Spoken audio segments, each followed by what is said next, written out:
Hello everyone and welcome back to our channel again today. Today I'm working on my quilt. So I thought you might want to see how far I've gotten with it. I've actually been pretty steady working with it, getting it done.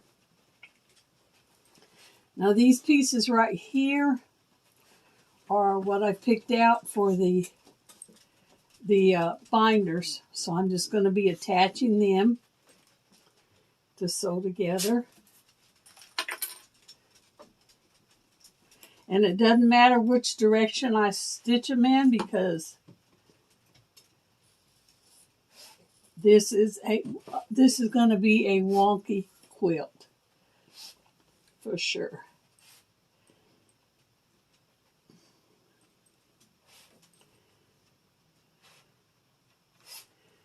So I'm just clipping all these pieces together.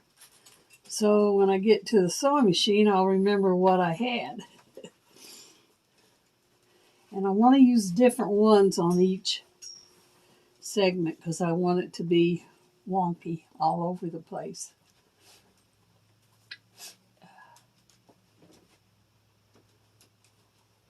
And that one's a little bit short. They have to be at least 3 inches because that's what I had picked out was for 3 inches. So I'll measure them to make sure. Then once I get all these pieces pinned together, I will start cutting apart the squares. I've got all the squares sewed that I made, and it's to be determined if I need more because I'll have to wait until I start putting the quilt together to see if there's going to be enough for the whole thing. So I have to wait. One step at a time, and this will be done. I'm really proud of it. I think it's going to be a really pretty quilt. I really do. Even though it's wonky, sometimes wonky works out. You know, sometimes wonky makes a pretty decent quilt. But this is how you do it, for those of you who are wondering. Well, this is how I'm doing it. It may not be exact, but... And these little Wonder quilt clips, these things are amazing. If you're a quilter and you don't have those, I highly recommend you to get some. They're very good. And in fact, I may end up ordering some more from Temu because I use them all the time for all different kinds of things, not just quilting, but they work really good for quilting. As you can see, you just have to pin them all together. Let's see, I don't think this one's going to be big enough. We'll save it. It might be an emergency one. That one's not big enough. And that one's not big enough. Let's see. Let's put some blue on here. Oh no, I already got blue. How about this purple? That will work. I always measure them to make sure they're the right size. Sometimes I haven't measured them. I've had all kinds of problems with them, but that's not what I'm doing today. I'm trying to get everything squared away the way I want it.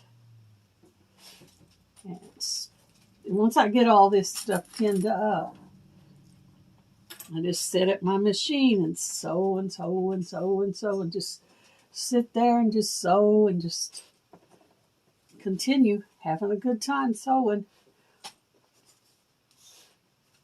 Quilting's not my favorite thing to do, but sewing is. I enjoy sewing of any kind. So if it's making a quilt, something like that, I'm still enjoying it.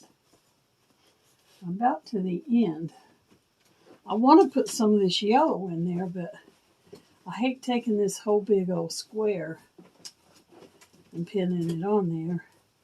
So I think I'm just going to cut off a little 3-inch section. And I'll show you how I do that. I measure the 3 inches. I always give it a little bit more than 3 inches. Because you can always cut the extra off. Just like that. Rip it. It's better to have too much than to sew it together and find out in the middle that you don't have enough to do it. Because you can always trim all the excess. But if you get it in your quilt block and you're shy of what you need, that's going to make a big mess. I don't want that. I don't expect perfection, but I do want it to look nice. I may in the future put together some quilt tops and do a giveaway for those of you who might be interested. These would be quilt tops that I make. Now I have 3 dresser drawers over there with quilt tops that were given to me that were my mom's. I'm keeping all those. I'm planning on putting them together, but I'm not going to sell them or give them away. At least I don't think I am right now. That's something that can be determined in the future, maybe.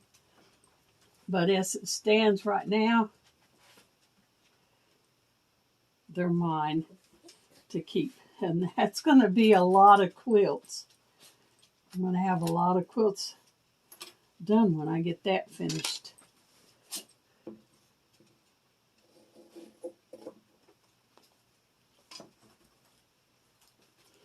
So you might want to stick around for that, because who knows? You may be the winner of a homemade quilt. Now, I'm not going to say hand-stitched, because these are not hand-stitched. My quilts are machine-stitched. There might be parts of them that are stitched by hand, but for the most part, they're going to be quilted on a sewing machine. And like I said, this is just how I do it. I'm not saying this is the right way. I'm not encouraging any of you guys to do your quilts this way, because like I say,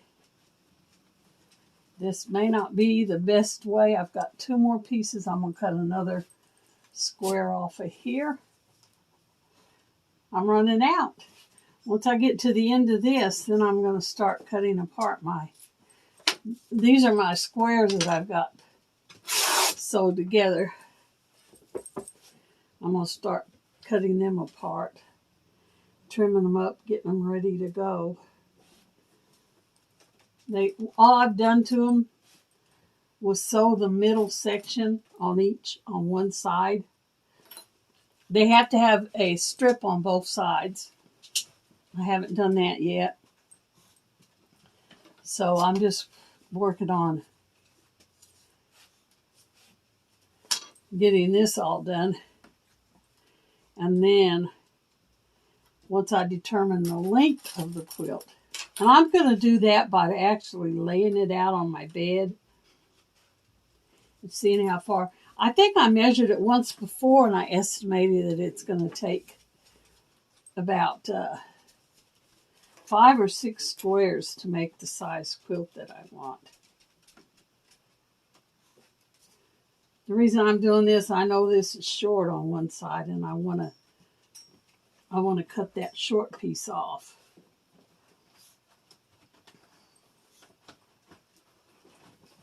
Probably right around in here.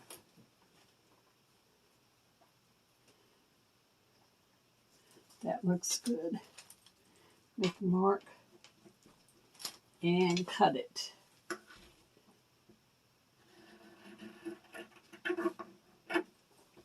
that'll have to go on something else.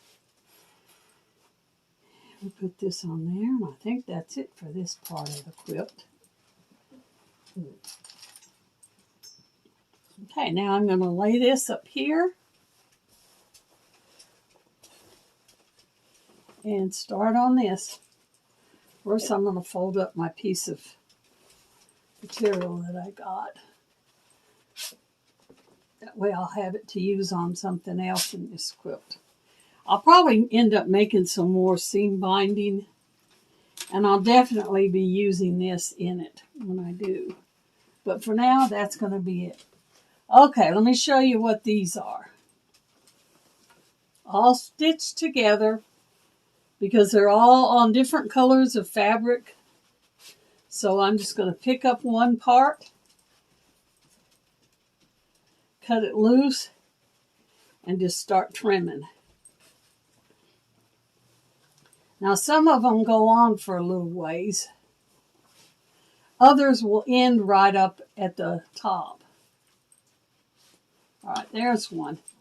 This is all one piece that I stitched together, and I got to cut these squares apart, and then I got to check the top to make sure there's not any spots that are skipped. If there is, I lay them aside, and they go back over to the machine, and I restitch them. Because there's nothing worse than putting a quilt together and then looking at it and seeing where seams have come apart because you didn't have them stitched together like they needed to be. Okay, let me do this here. Now what I'm going to do first is just cut them apart, and then I'll look at them later because that takes a little bit of time. I just do this one step at a time. That way I don't get frustrated with it. Because that's pretty easy to do when you're making a quilt. You just get really... If you get upset in your work, then it becomes boring.